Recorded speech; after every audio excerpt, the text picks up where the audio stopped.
One of those we would suggest is to focus more on quality than on quantity. And what we use all the time is do the care that's at the highest level of intensity that's safe for the patient. And when the prognosis for remediation is good, being sure that we deliver enough of that, that we get the patients over those critical thresholds. And I'll tell you, one of the things is starting that care right out of the gates, doing that, getting that higher intensity going right away in order to prevent adverse events. And I think there's a lot of opportunity to collaborate with payers on understanding around this.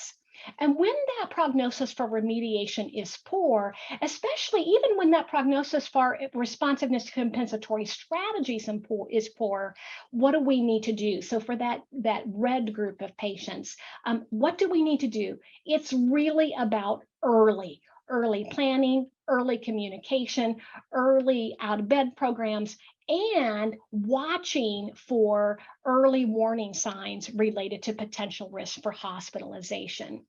One of the things that we've begun trying to do is think about how to have these conversations, both as an interdisciplinary team, as well as clinician to patient and with families, and really trying to, we hear a lot about, well, I don't want to give up on the patient.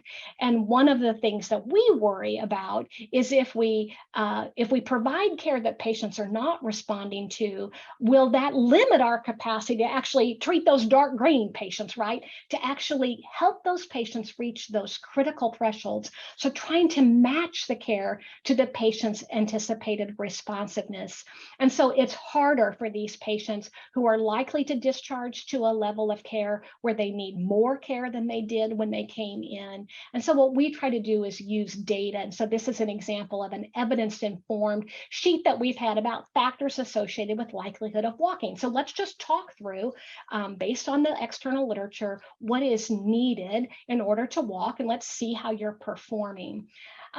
Thinking about how do we maximize participation for these individuals right now, and on our prevention and wellness pillar of our clinical model, we've really been trying to focus on these 4 M's that the Institute for Healthcare Improvement has really been important in promoting about what matters to the individual, their medications, what's going on with their cognition and their mobility. So I think this is kind of where we are in trying to think about how to respond to this value-driven world, to take the data and the things that we've learned from our patients, put it into some predictive modeling, and then use it in decision-making for clinicians when they're providing care, as well as bringing in some of those perspectives to that interdisciplinary or interprofessional conversation.